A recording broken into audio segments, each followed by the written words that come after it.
real We good. need that up. We can't see it from here. What's that? That screen. We're getting there. Hey, well, I'll get a tech guy on top of this. We'll get, as soon as we get ready to go, we'll do Okay. that. But we appreciate everybody coming out, and I think we have a good program for you today. We do have a lot of exciting things going on, kind of behind the scenes. And with that, I would like Pete, would you like to come up and give a curator's report? Thank you.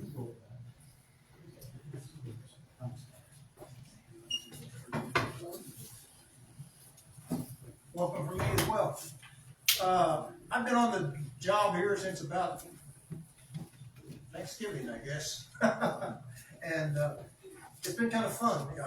As you know, I grew up here, but was away for my working years. And so this museum has sort of become my retirement project. And it's quite a nice thing to do. I've been involved in several things in the museum. First, since last we met, there's been two kind of major changes in the museum. Vicki Bradshaw has donated to us a pump organ that comes through her family from the late 19th century.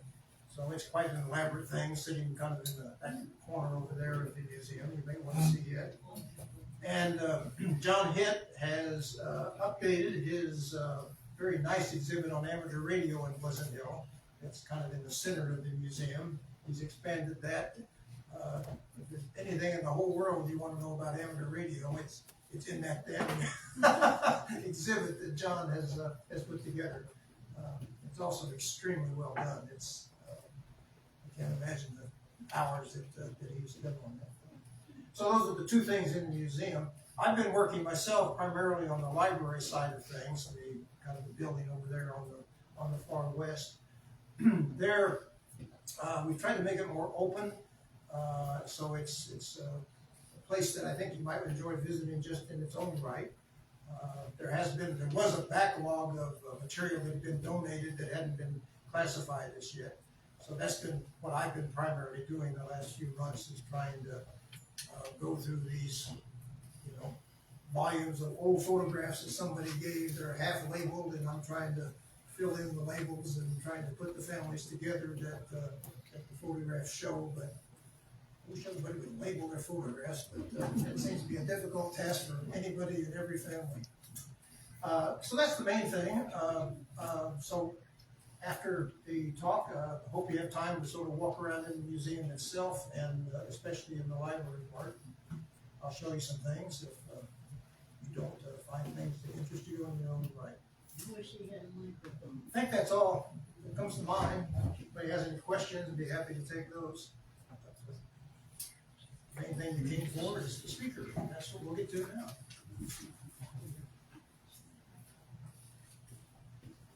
Our speaker today is Mark Randall.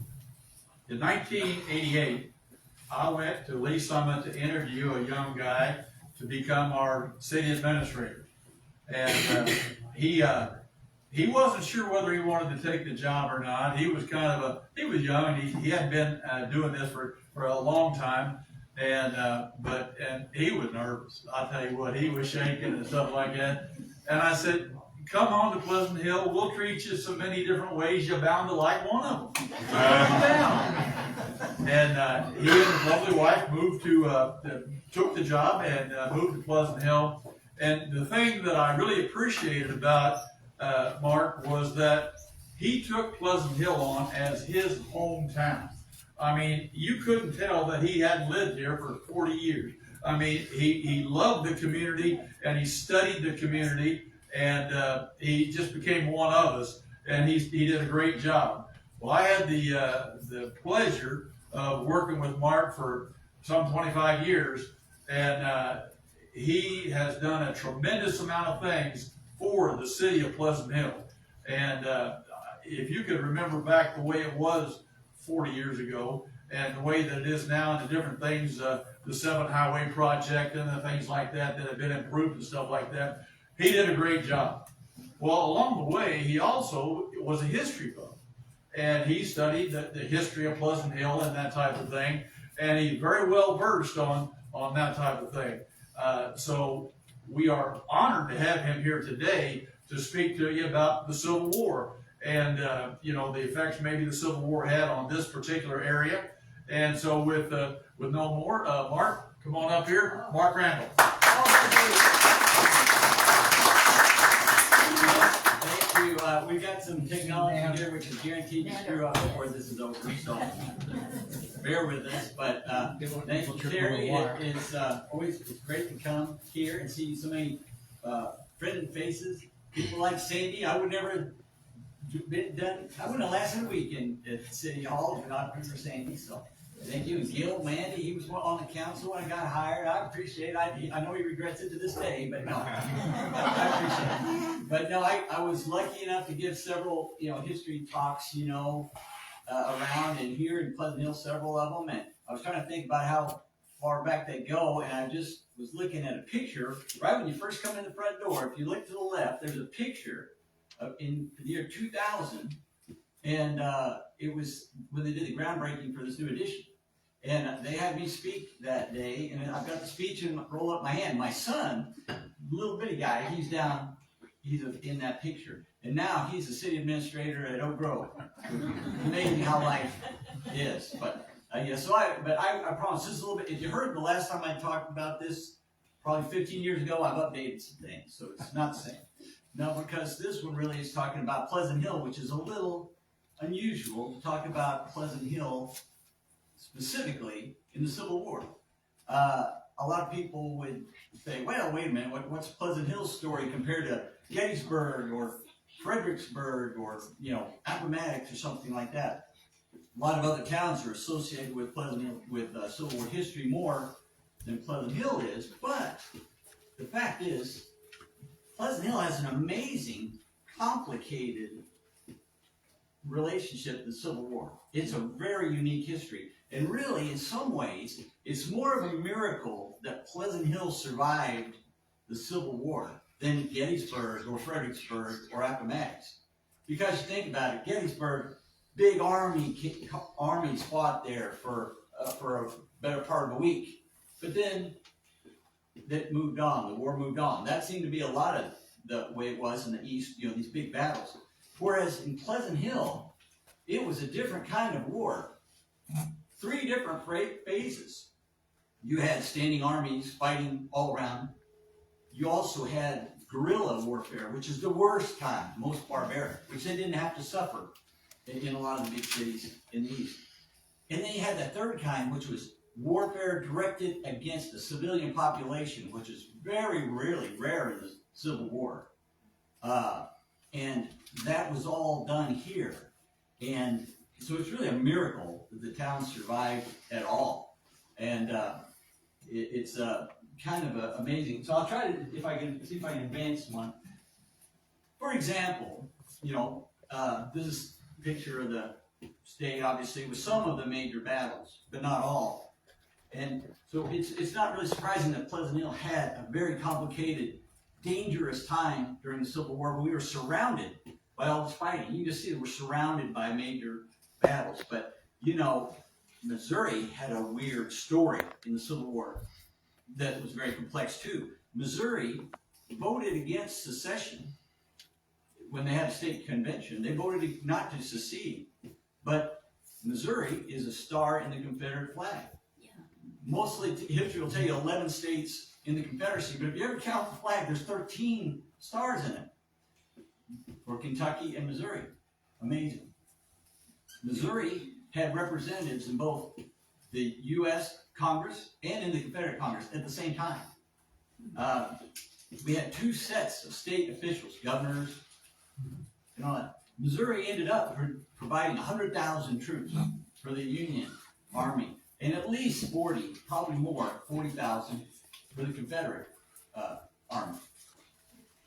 And technically, to even make it even weirder, 3 of the 4 biggest battles fought in the state, the Union Army really wasn't fighting the Confederate Army. They were fighting the Missouri State Guard, which was kind of like a militia that had been established originally by a Union governor to try to allow Missouri to have neutrality.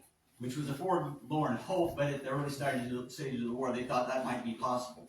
So amazingly, it was the Missouri State Guard against the Union Army at Wilson's Creek and Lexington and Boonville and Carthage. And it was only later that it was actually the Confederate Army at the Battle of Lone Jack and the Battle of Westport. But so it's not really unusual that Missouri, that Pleasant Hill has a strange Civil War history when the whole state has such a strange history. But people don't realize Missouri, there was more battles fought in Missouri in any state except for Virginia and Tennessee. That's an amazing fact. In fact, in 1861, 42% of all the battles in 1861 were in Missouri. It's amazing. And this one is kind of amazing. There were 15 skirmishes right here in Pleasant Hill alone. 15 during the course of the war. So you had, like I said, the original, what most people think about the Army in blue against the Army in gray. Yeah, we had those all around us, and we had armies passing through, foraging groups coming through here, taking stuff for the armies. We had that part just like they had, and we obviously have casualties even in our cemetery from those kind of battles. But we also had those barbaric guerrilla warfare type things, and because we experienced things like Order Number 11, which I'll talk about in a minute. So really, it is amazing. It's a miracle that Pleasant Hill survived, surrounded by all this incredible violence. So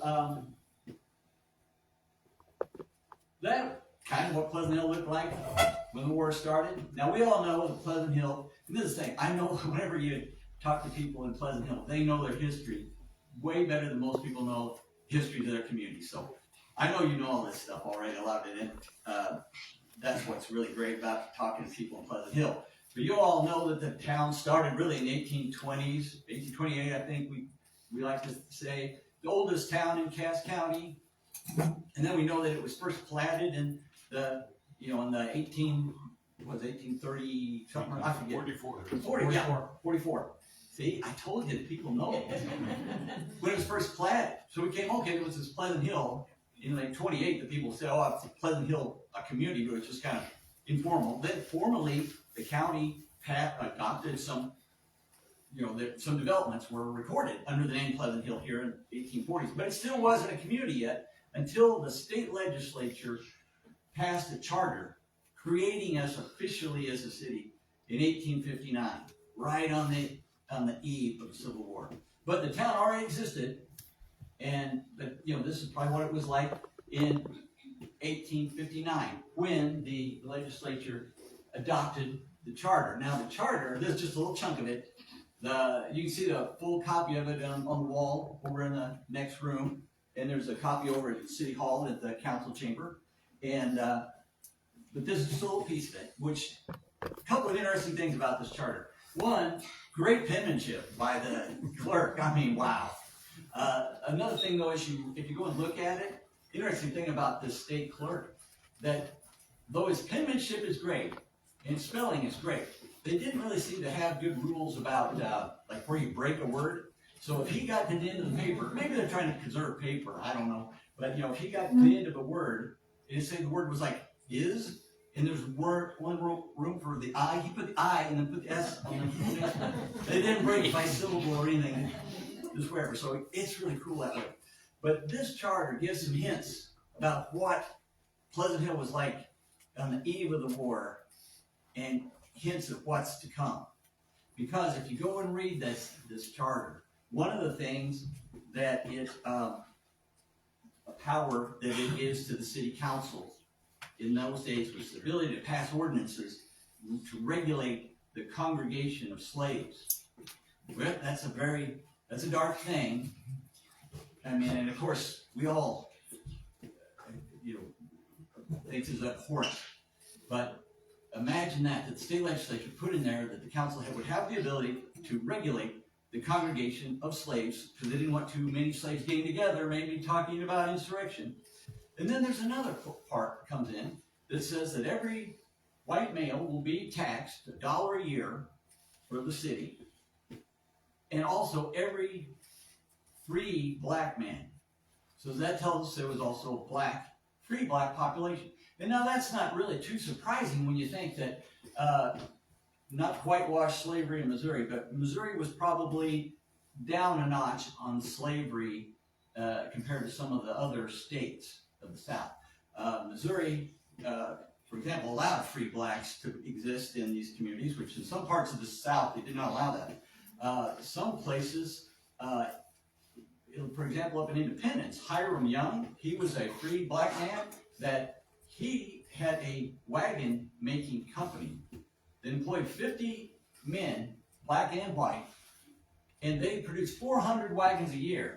And they produced a whole bunch of those Conestoga wagons that went out on the 3 trails to California, Oregon, and Santa Fe. He had started out enslaved. He worked with the skill that he developed as a wagon maker, and he bought his own freedom.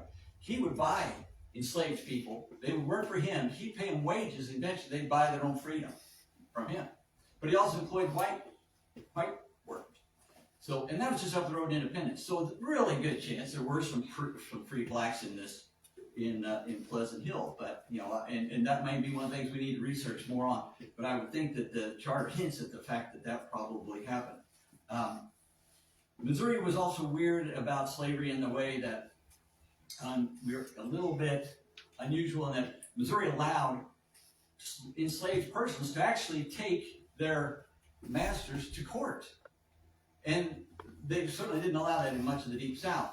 In Missouri, you could act, if you felt like you had been promised slavery at a certain point, you could take them to court and prove it. So it's no surprise that Dred Scott, everybody's heard the Dred Scott decision that went all the way to the U.S. Supreme Court. That was a Missouri slave that took this up at the courts in St. Louis and eventually goes to the U.S. Supreme Court.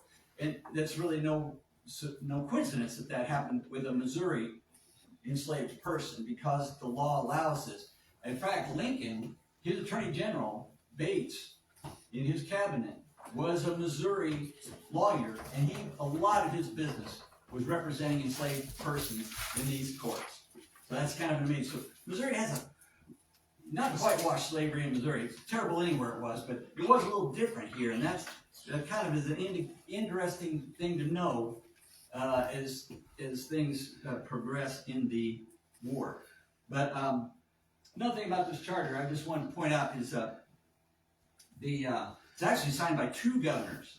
One guy, Jackson, he was an interim governor before Stewart comes along. Jackson's cousin later becomes the Confederate governor during the Civil War, and he was when we had 2 governors at the same time. One of them was his cousin, Jackson, and the other one was Gamble, who later, as we know, the Gamble mansion, the Gamble family moved to Pleasant Hill after the war. But the other interesting governor, I'll get to in a minute, Stewart, but the guy up here, Speaker of the House of Representatives, Coffee, he becomes a Confederate officer during the war and is fought at the Battle of Lone Jack. Just kind of amazing. Stewart, interesting thing about him is he was a unionist, but he had this idea about getting the state guard and beefing it up and making it a force for neutrality, right? And now, when he was succeeded by the other governor, Jackson, he tried to use it as a force to try to steer Missouri towards the Confederacy, but this original Governor Stewart had this idea about it for neutrality. Well, anyway, he had a lot of enemies because he was a pro-unionist, and he's the guy, the reason for the famous Platte River Bridge sabotage. It was one of the first sabotage things that happened in the war.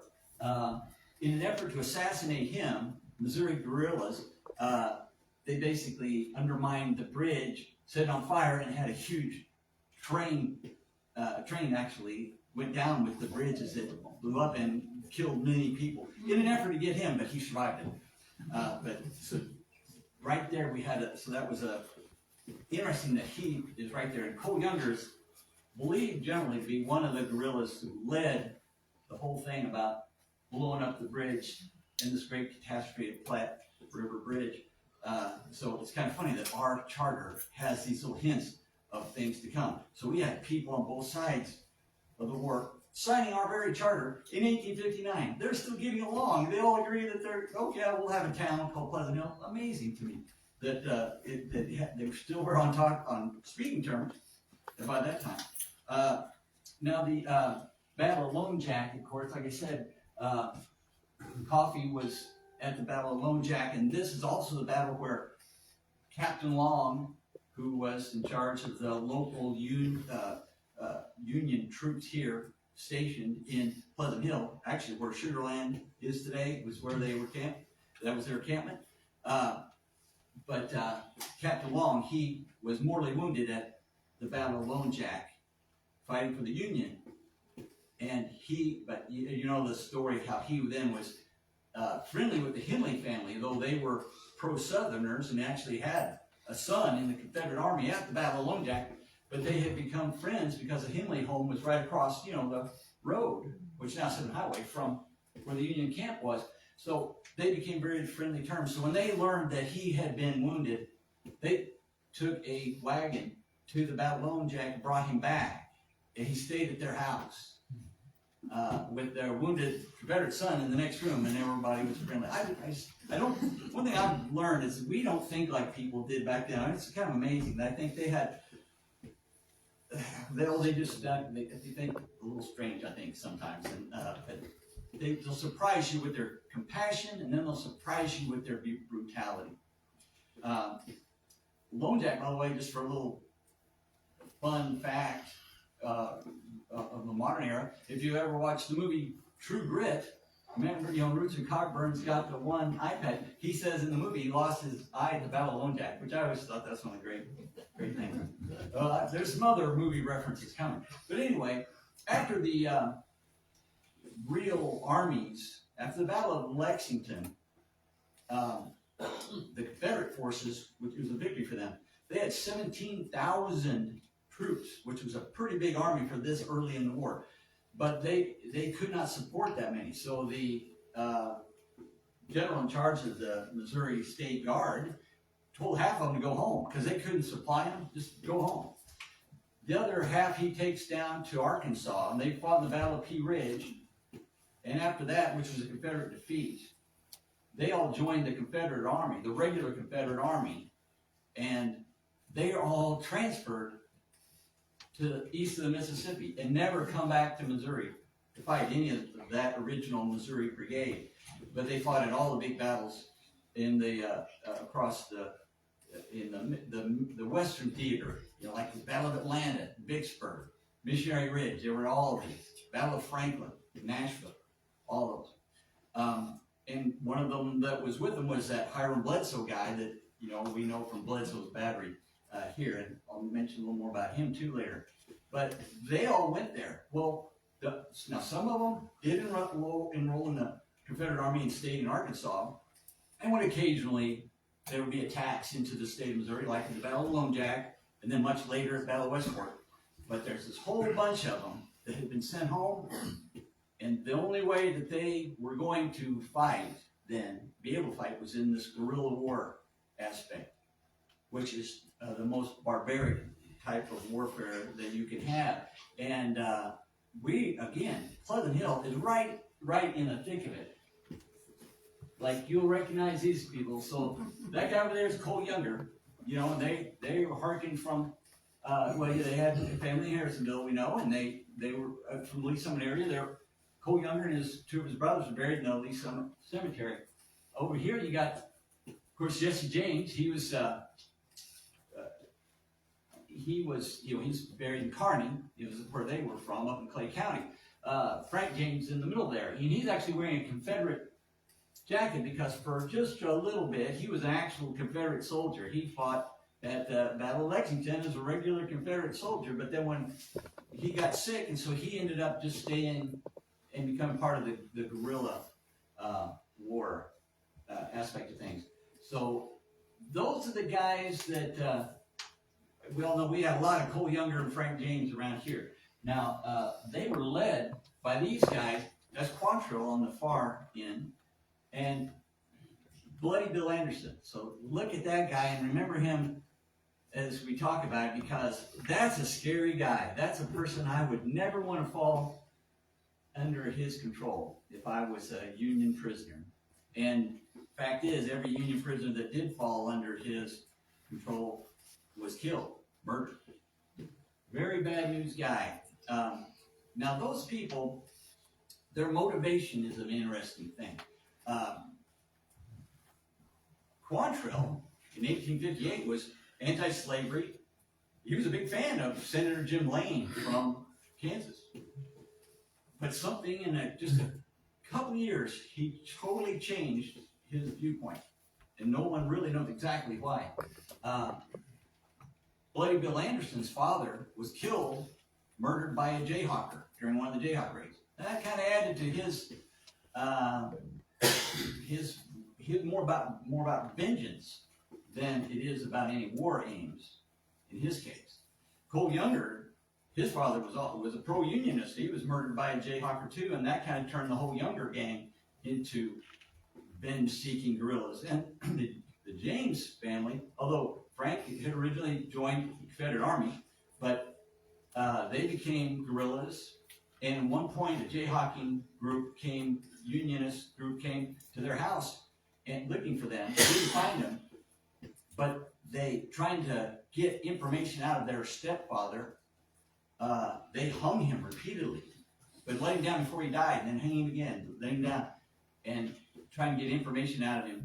And he didn't kill him, but it wrecked his brain, and that's part of their personal motivation. And it seemed like these guerrillas had this personal motivation that went on even beyond the ordinary motivations for fighting in the war. So, but this guy, he's particularly scary, and we're lucky that he mostly was, after Quantrill and Bloody Bill Anderson kind of had a falling out, we mostly had Quantrill in charge around this area, and Bloody Bill a little farther to the east, but he came over here from time to time, and that is not, that's not a good thing. But they were also the same kind of people on the other side. These are the guys on the Union side, the Jayhawkers.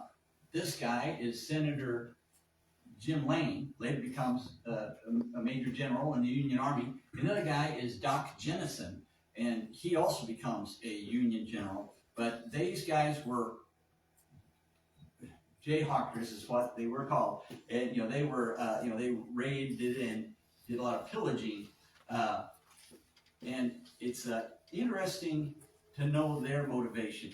I mean, I would applaud them for they were very anti-slavery, very pro-union. This is good stuff. However, they're also very, especially Doc Jennison, he was a big pillager, kind of a guy that would, he robbing, and eventually he gets court-martialed and kicked out of the army for pillaging, which took some doing if you're a Jayhawker. I mean, but their motivation, one thing that we don't take into account a lot, is that right at the early part of the war, the Missouri theater was under the control of a general named John Charles Fremont, who was headquartered in St. Louis. He was, earlier he'd been the great pathfinder, finding the paths to the west, the great pathfinder. But by this point, he's a Union general headquartered in St. Louis.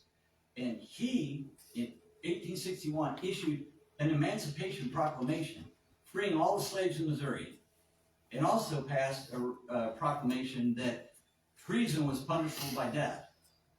Now, Lincoln goes, whoa, time out, because at this point, the war wasn't declared to be about eliminating slavery at this point. It's strictly about secession and stopping secession, right?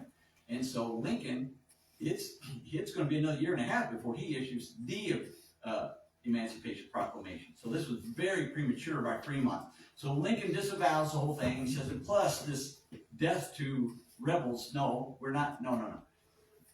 But it's hard to put that genie back in the bottle. So although he rescinded those orders of Fremont's, guys like this on the Kansas side who'd already been putting up with a lot of Missouri bushwhacking thing during the bleeding Kansas days of the 1850s, they loved hearing that. So I think that led to a lot of their motivation of why they were immediately wanting to coming to Missouri in their raids. Yes, Did you say something about the bushwhackers? yes. My great grandmother was coming. Her family had 2 wagons.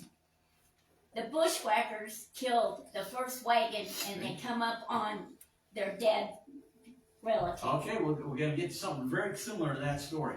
So, so remember these guys. So these are the guys on the other side of the thing.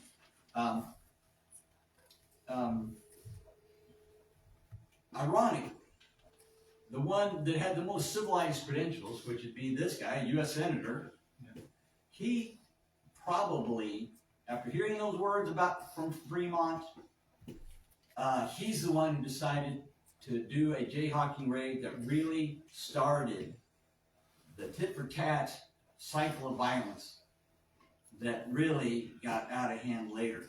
And he decided to do a jayhawking raid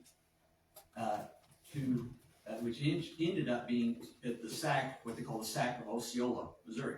And let me just show you this. This is very interesting because this is Lane's route to Osceola. And you can see he goes through Pleasant Hill on his way.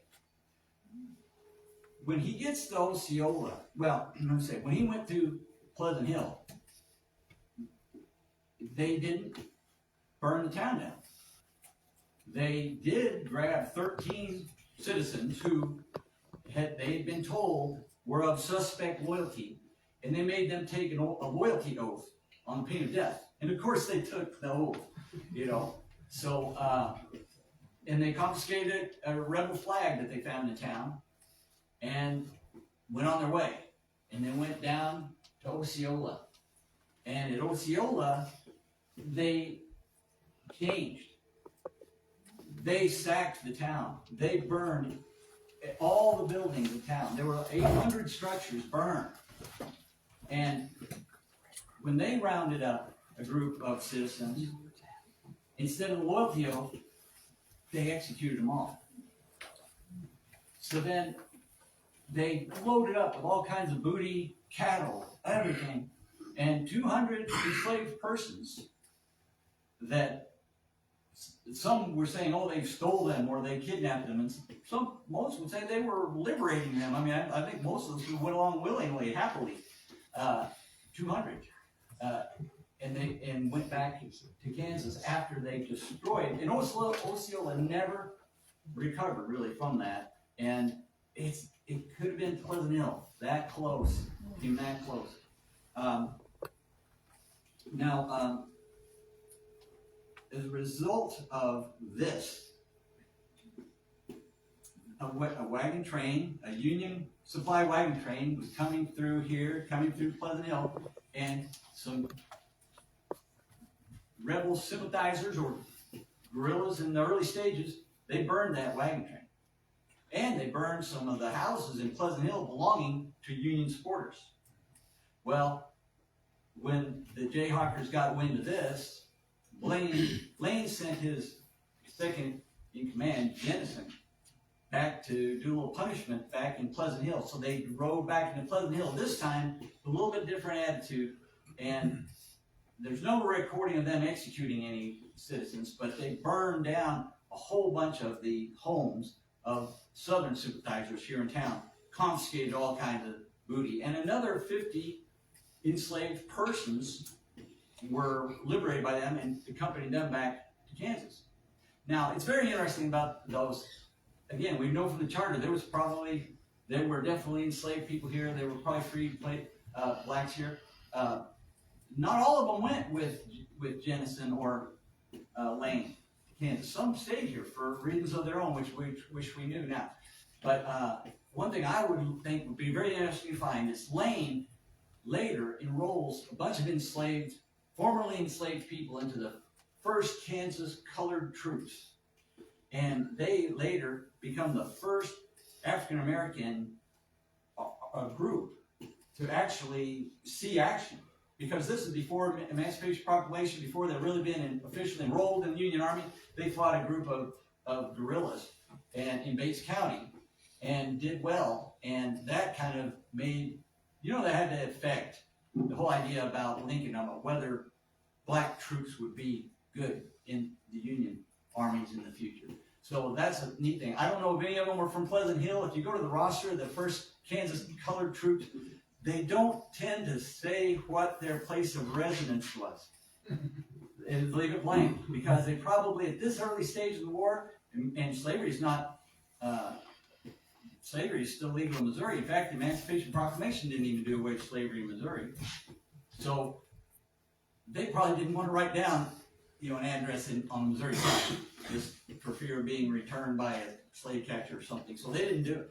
But I just wonder if they're one of those unwritten chapters of our history that we maybe could find out one day, is whether they were any of them there. Go ahead. Mark, if you look at some of those people that served in the African American, they're not listed as black, they're listed as being dark in color. They don't give them a color, it's listed as being dark in color. They're just dark in color. Yeah, and like I say, so then, and I was going to say too, another thing is that the group from here, that's why I say I think that from here, like you say, probably may have been in that first Kansas colored troops, because they were all from Missouri. Now, the first Missouri colored troops enrolled in St. Louis. They're mostly from the other side of the state. But, there might have been still some people from our area. I don't know, but anyway, it's an interesting thing. And they, incidentally, fought the last battle of the Civil War. The first Missouri colored troops, the last battle of the Civil War, long after Lee surrendered down in Texas. They were part of the Union force that fought in that one. So anyway, there's some interesting history that we just have not been able to figure out yet. But anyway, so that's just what happened to Osceola. So after Osceola, then came Jennison. Jennison did this burning in Pleasant Hill. This goes on for about a year and a half. This back and forth with these raids and these attacks. And of course, in our area here, the biggest guerrilla fight, and one of the most unique ones, was the Battle of the Ravines that took place here in Pleasant Hill, out there at BB and 175th Street.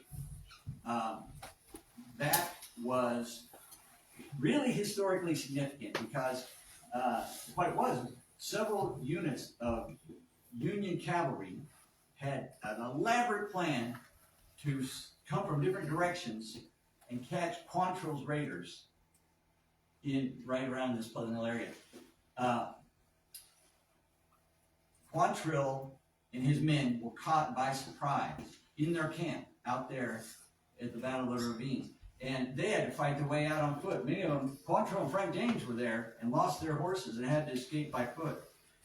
It's the only battle Quantrill ever fought where they were fighting Union forces on foot, like infantry or something. They were generally horseback guys, and that's part of why they were so effective, is that they had learned how to fire accurately with revolvers from horseback.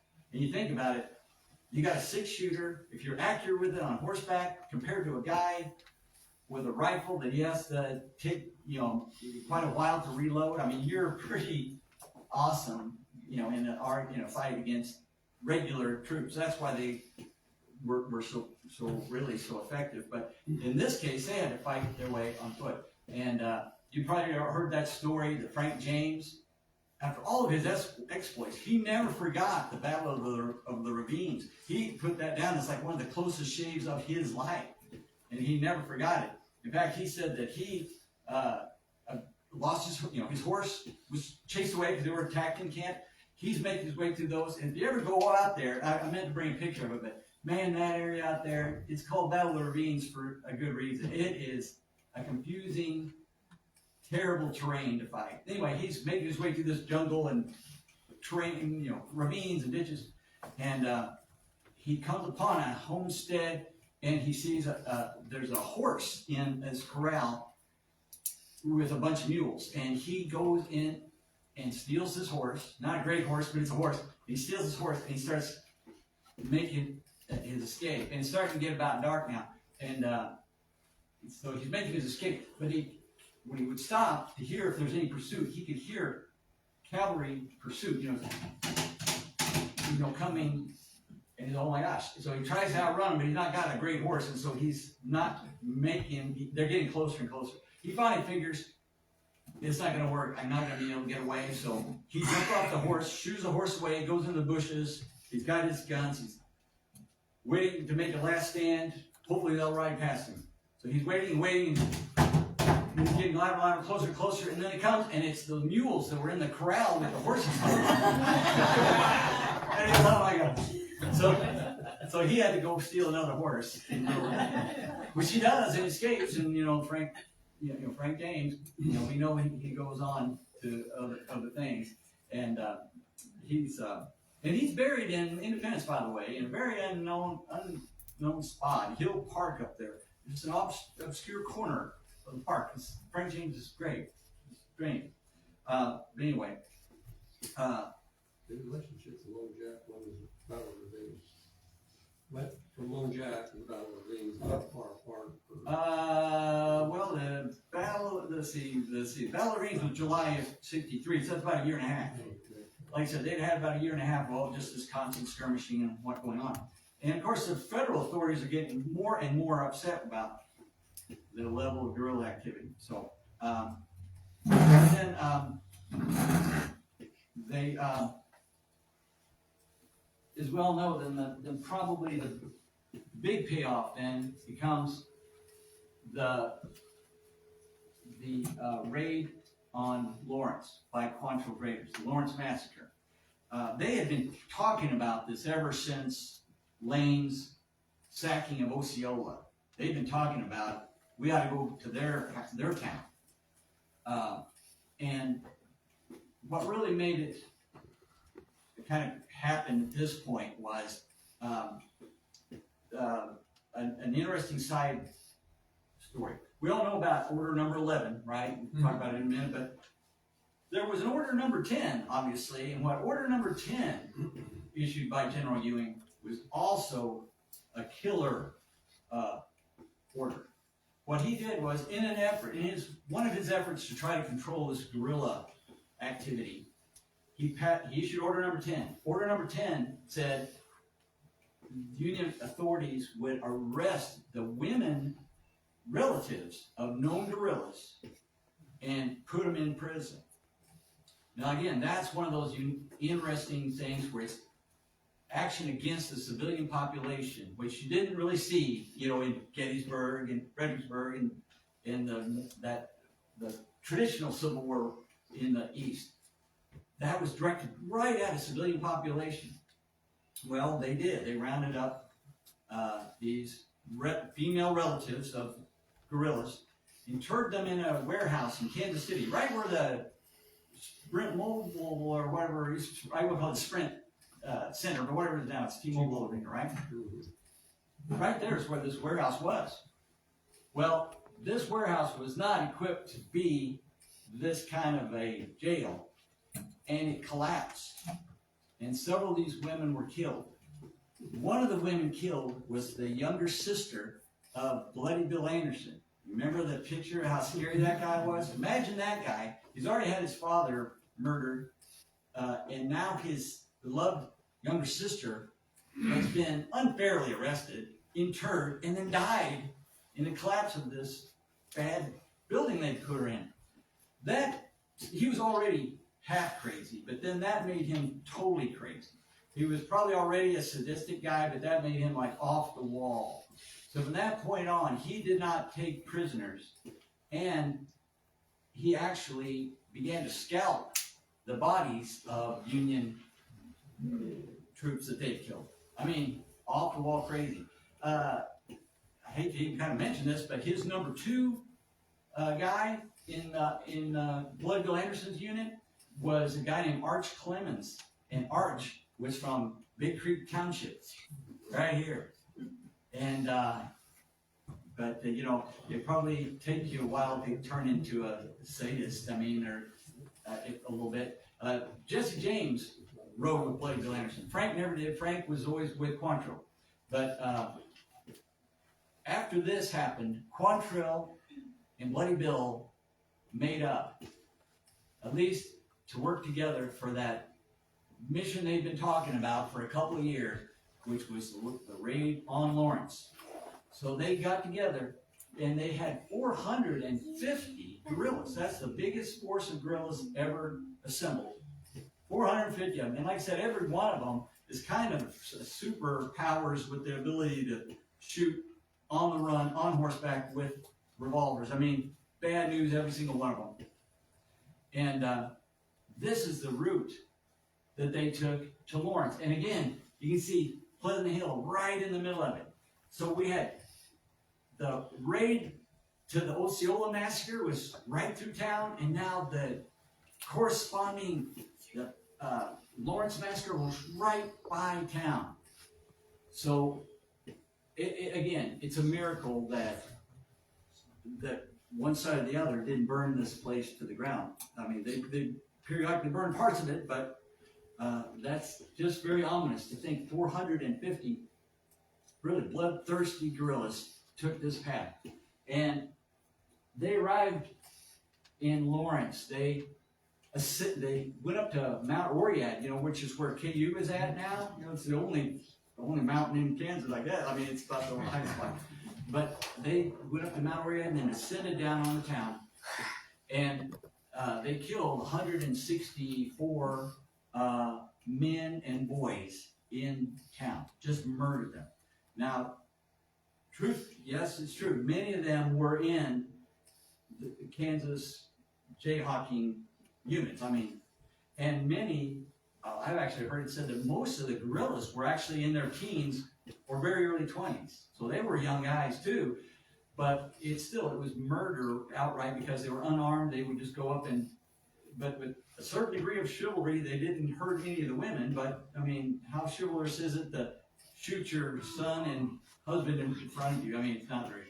But they did. So they just executed 164. And one poor guerrilla was unfortunate enough to get drunk, pass out, and wake up in the town after all their other guerrillas had left. So one guerrilla did die in the raid. He was hung after that. But this just shows just sort of the barbarity of the Lawrence massacre. They really wanted to get that Senator Lane, because this was his hometown, and he was there. But he saw them coming in time to run out in his nightshirt out into a cornfield and hide, and they never found him. And so amazingly, the guy they really wanted, they weren't able to, they didn't get him. And now, I should have mentioned, the massacre at Osceola, that is the thing that gave the inspiration for that great movie, The Outlaw Josie Wales, with Clint Eastwood. Have you ever seen that? The beginning of that is supposed to be when the Redlegs, which is another word for the Jayhawkers, that they that's supposed to be the raid on Osceola when they attack his homestead. Then later, the raid on Lawrence, the massacre at Lawrence, is immortalized in that movie Ride with the Devil, which you've seen. And that, if you remember that movie, there's a character Holt in there. He's a black guerrilla in Quanto's Raiders. That's based on a true person, John Nolan, from Independence, and he's buried up in a cemetery up in Independence. Anyway, there was no getting around. This was probably as cold-blooded murder as you could get in the war. So the raid on Lawrence, the massacre there, then that may cause General Ewing to issue Order Number 11. Then follow up with his disasters. Order Number 10, he orders Order Number 11, which is really terrible.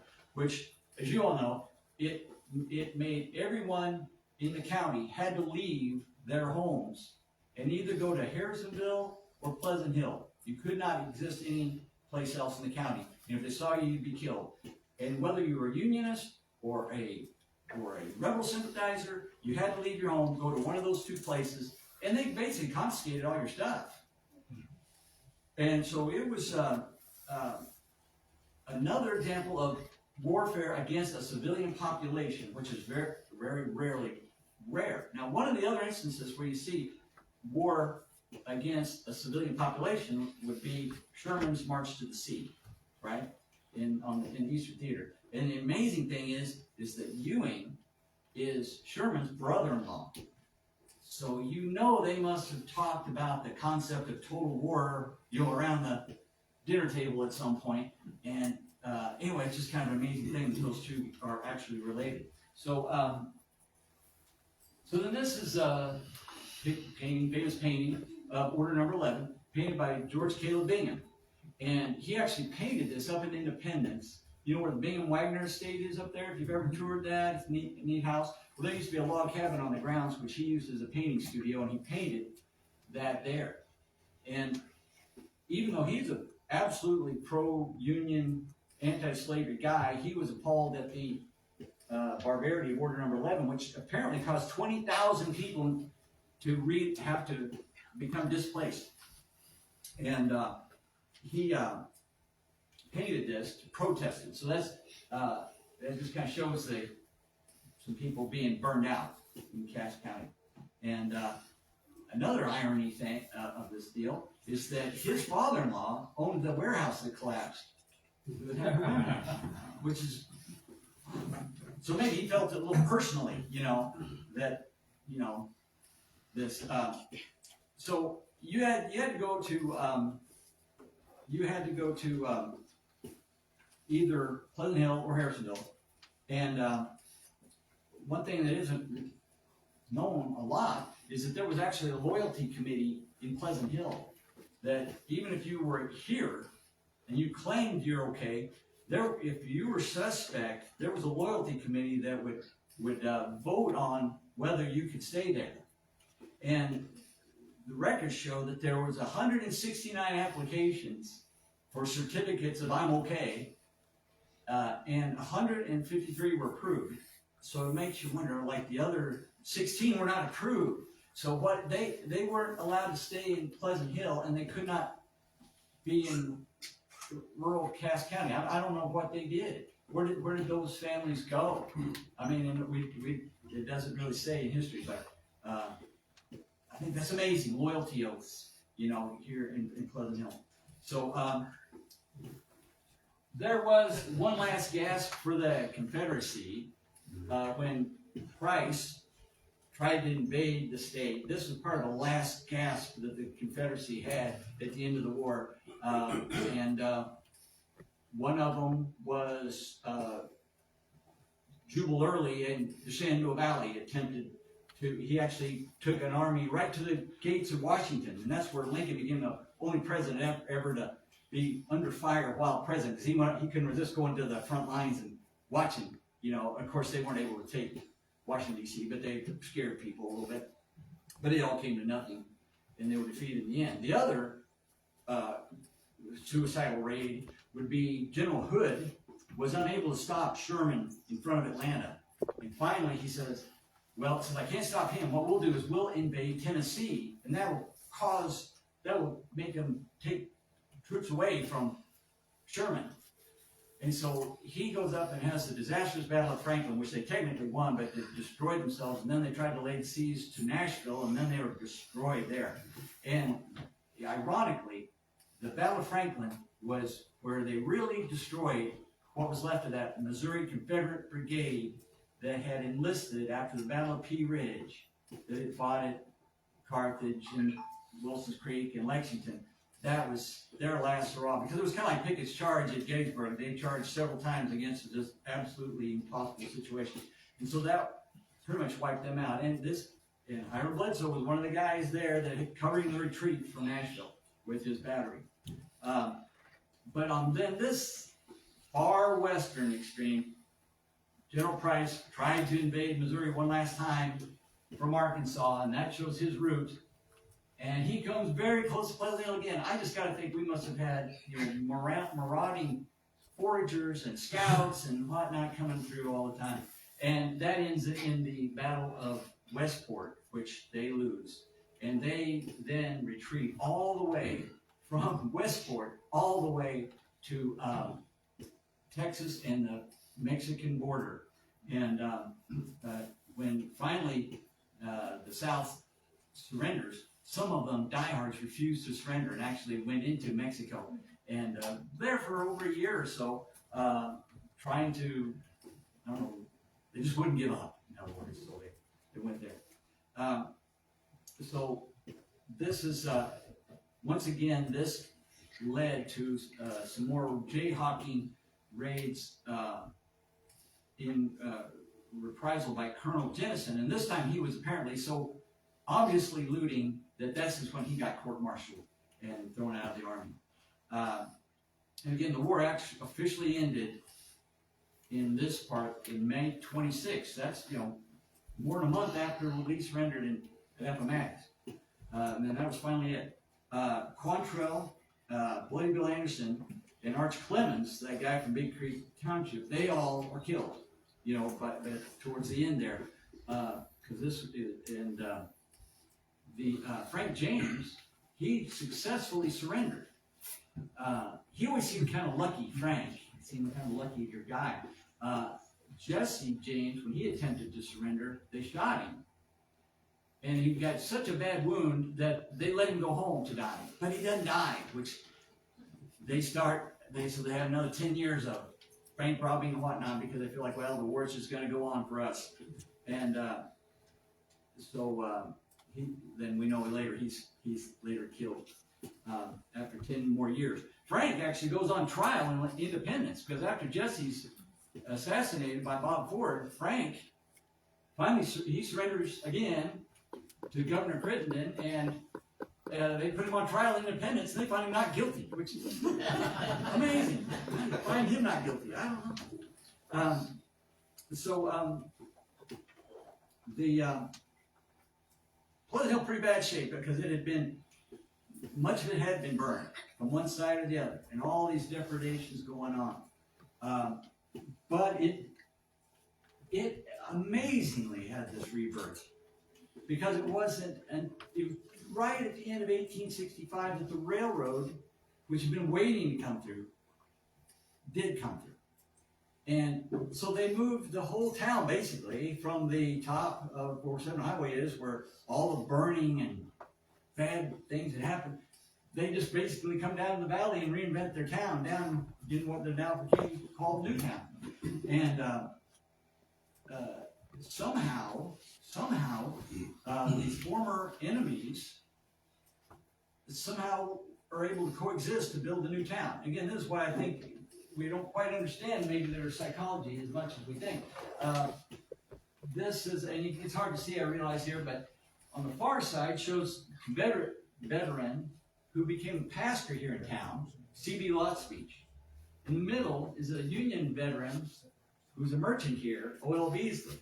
And on the far right is a former enslaved person. She did not go to Kansas with Lane or Jennison or any of these raids. She stayed here in town for reasons I don't really know. But she stayed here in town for the rest of her life, and at one point she celebrated as the oldest person in town.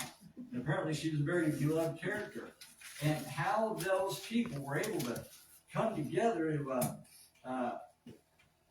rebuild the town is kind of amazing. An amazing thing to me is there were veteran organizations on both sides formed here in town. There were 69 charter members of the United Confederate Veterans Post 691, and before that, 19 charter members of the Ambrose Burnside Post 566 of the Grand Army of the Republic. So at the same time, you had two veterans organizations of former fighters who used to shoot at each other, and they're both sharing like the same meeting hall. And I'm like, when are you guys going to be out? We got a meeting. We used to try to kill each other just a couple of years ago. I don't know. It's just amazing that they were able to do that. And of course, we know that, like I had mentioned before, that Union governor of Missouri, Gamble, he wanted to come west to this exciting new town. Now, he passed away, but his widow and son, they came and built the Gamble Mansion over there up more like towards the south end of Old Town. And what's really cool, as you all, and I'm sure you know, is that the tower, windows, and doorway are the windows and doorway of the museum here. That in 1906, they were reclaimed and used to build this building here. So that's so awesome. So part of the Gamble Mansion lives on in this very building. So so it makes you think, okay, this must have been a safe place for Union supporters as well as Confederate supporters, too, you know, with the veterans groups and all that. Just to kind of throw a little, just show how weird it was in Missouri, and Pleasant Hill by extension, is that on the far end there is Governor Crittenden, former Union general, and he's the guy that Frank James surrendered to. The guy next to him there is former Confederate General Marmaduke, who was also governor of Missouri in the post-war years. This guy down here is former Confederate General Cockrell, who was one of our U.S. senators for over 30 years. And this guy over here, Frank Blair, a former Union Major General, he was a U.S. senator from Missouri also. And there was a period there for 30 years where we would have, he wasn't the only Union general to be one of our senators. For like 30 years, we had Union generals, Confederate generals as our U.S. senators. It's just strange. And Cockrell and Crittenden were actually law partners in Warrensburg. And they've been opposite side generals. It's just amazing. This guy here, just a little quick side story. Okay, so he's Frank Blair. He was part of the Blair family, big in Washington, D.C. His dad had been like a confidant and advisor to Andrew Jackson. He was president, and every president thereafter. If you see that movie Lincoln that came out a few years ago, the Blair family is mentioned in it. They're the ones they're trying to figure out a way to maybe do a negotiated peace or something like that. Well, for some reason, Frank had moved to Missouri, and he was a big part of saving the St. Louis Arsenal from the South, and he was part of the Sherman's army. And as I said, he was one of the U.S. senators. Well, an interesting thing is, up at the U.S. Capitol, when Harry Truman was president, the White House had gone to such a dilapidated condition that they just closed it down. He moved into the Blair family's old house in Washington. That became the White House during most of Truman's presidency, because they totally gutted and redid the White House. So, and Blair House continues to be a big part. That's where, like, Zelensky stays, or anybody else that comes, they'll put them up at Blair House. And that was Frank's family's house. Well, every state is entitled to 2 statues in the Hall of Heroes at the Capitol. And one of them was Frank Blair. Well, recently, just a couple of years ago, the legislature voted to boot Frank and replace it with Harry Truman. So I don't know where his statue is now. It was in the U.S. Capitol for decades. I don't know. Anyway, that's bad luck.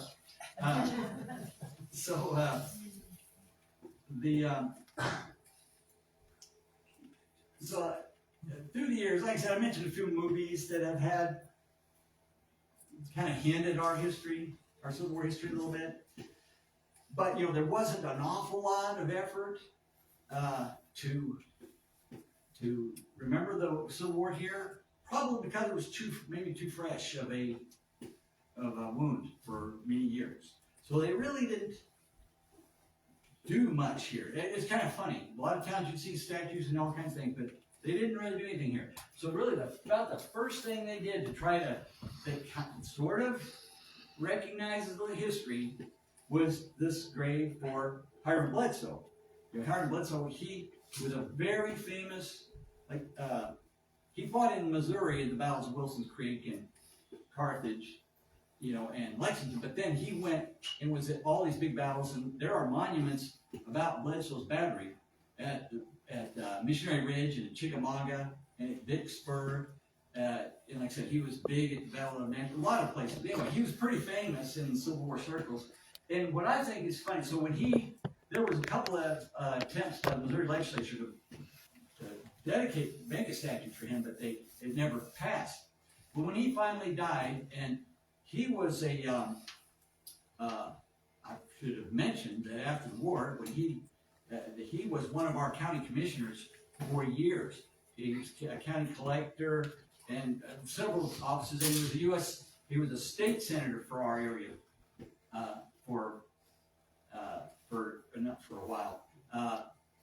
And another one of our state senators, by the way, was Governor Gamble's son. He was another one. Again, strange you'd have two different sides representing. But anyway, I think it's interesting that when he died and they put this gravestone up for him, you notice it does have CSA down here, but look, it says 6th Infantry Missouri State Guard. So he's still proud that his initial entrance in the war was a member of that Missouri State Guard.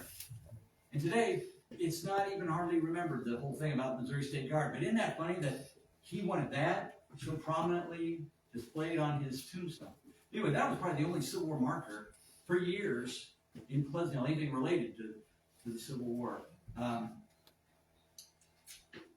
Oh, by the way, that Gamble, the son, who was the U.S. senator, a state senator for us, he led that charge for, which Sandy remember, for trying to get Pleasant Hill made a county seat. There was a big effort to try to get a new county in Missouri called Richland County, with Pleasant Hill as the county seat. And that's why Richland Parkway is called Richland, and that was Sandy's idea. That was a good one. And, but it failed. It failed. They got past the state legislature, but they couldn't get it through the state senate. And one of the guys who was most opposed to it and probably killed it was Joseph Pulitzer, who was a state senator at the time before he becomes the Pulitzer Prize guy. They didn't want us to have it, and so we picked our enemy pretty good there. But so they didn't ever do it. So we remember the main part of Cass County. But anyway, that's a little aside. But anyway, so this. Then in 1904, that an author who had lived here for a while before she moved, I think, to Michigan, Carolyn Abbott Stanley, wrote this book, novel, Order Number 11. And that's probably when it became a bestseller. And that's the first time people became aware of the story, nationally. Then probably the next thing is then not till 1939, this mural gets painted in the post office, and it shows a family coming back to the burnt district, right? And the thing that's interesting to me about this is in 1939, we're in the depths of the Depression. They had a lot of programs like the WPA. Well, they also had a program for artists. And so where there was like new post offices being built or public buildings, they would send artists out to paint murals. And we, by luck of the draw, had a great one. This Thomas Lee, he's a great painter that was sent down to do this one. And when he did his research, and I think this is fascinating, talking to people, the theme of Order Number 11 is what they really were wanting. Now, if you go around and look at these post office murals from the 1930s around the country, they're usually like happy farmers, railroad coming through, some happy thing. This is the most depressing one I've ever seen. I've never seen one that was so unhappy. And so I guess even by 1939, people are still sensitive about the Order Number 11. So then in 1959, 20 years later, they put that historic marker at the Harrisonville at the courthouse grounds. And that was a nationwide program to do those markers you've seen. And it mentions Carolyn Abbott Stanley, writing that novel, mentions Hiram Bledsoe buried in our cemetery. Although they promoted him to general.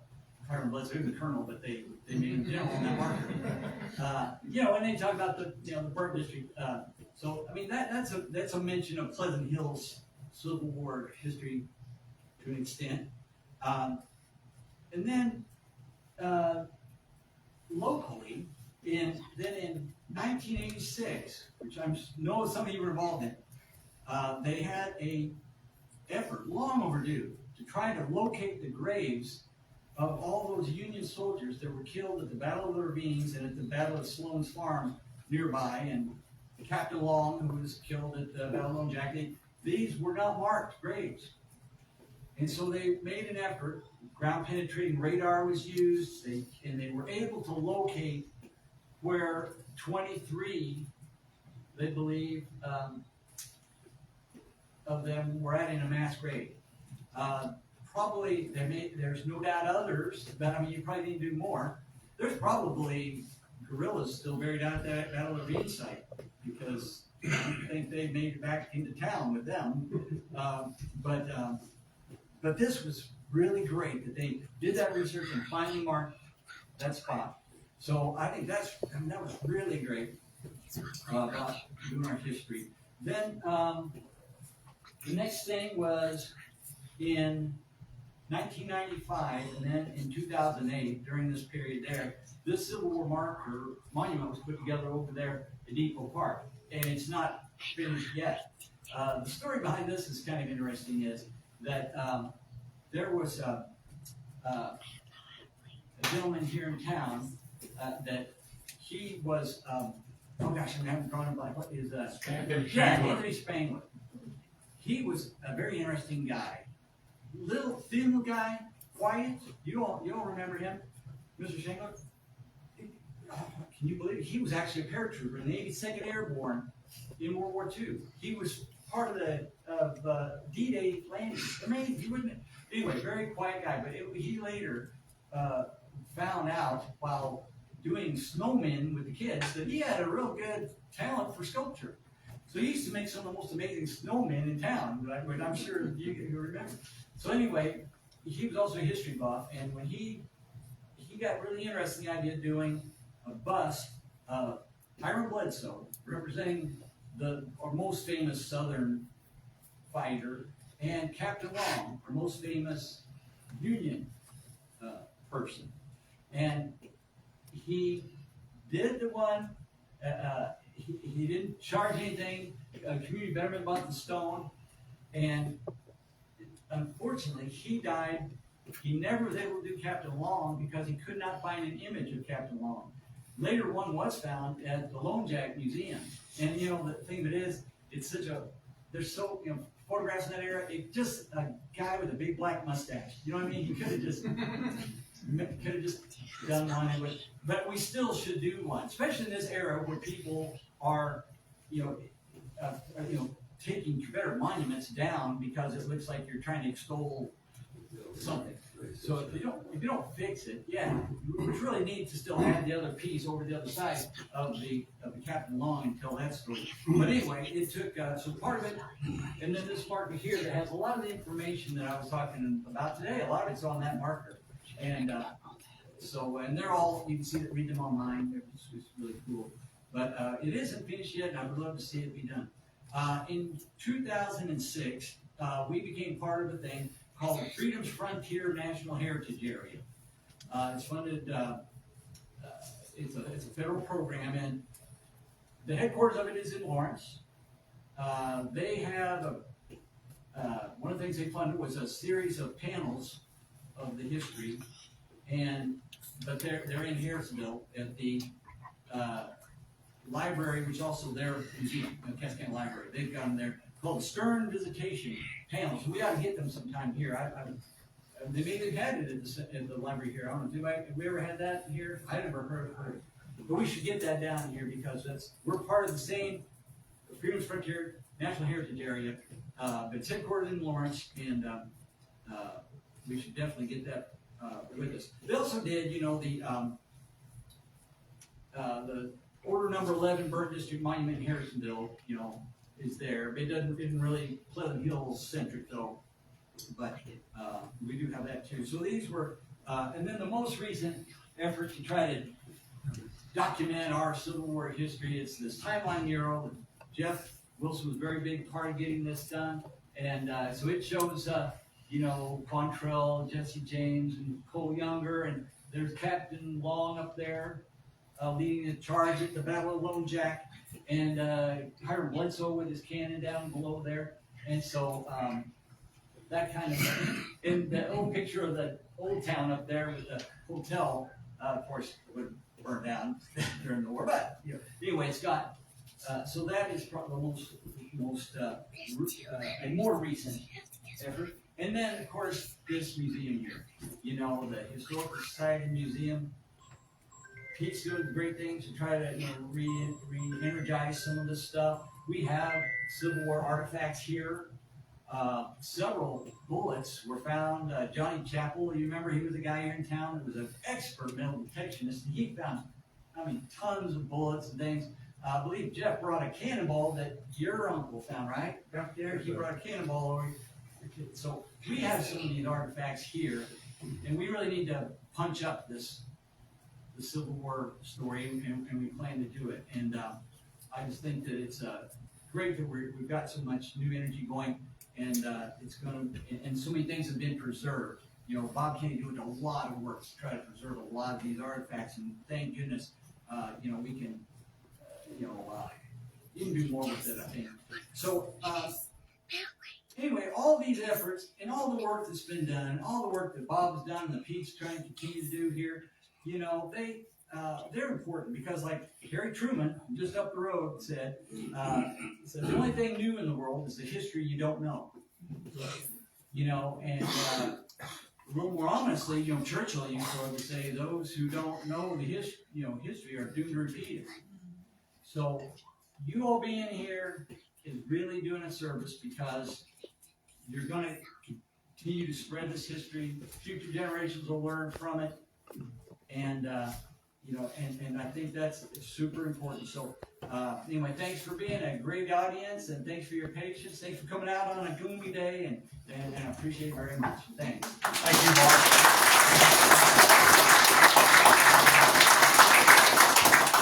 Great job. He does a great job. Just a couple of things. We do have several teams that we put together to do different things. We're learning as we go on running this museum and trying to move things forward. And any suggestions anybody has, get with us and let us know. We're going to work on some displays and that type of thing. We've got a lot of good ideas coming up, and it's going to be exciting times ahead. But I want to thank Donna. She's the one that's getting ready to look at me and tell me to make sure to tell everybody to go to the research library. There's coffee and water and donuts and cookies there. So make sure you stop by and get some of those. And check out, like Pete was saying earlier, check out the research area there, as well as go through the museum. And there's going to be new exhibits come up and that type of thing. But again, thank you all for coming. And we really appreciate it. Mark, thank you. You did a great job. Pete, you do a great job too. Don, thank you for the newsletters everybody gets and stuff like that. They come from her. So we'll dismiss you. Go on out. Have a good time. And thanks for coming. Mark, did you ever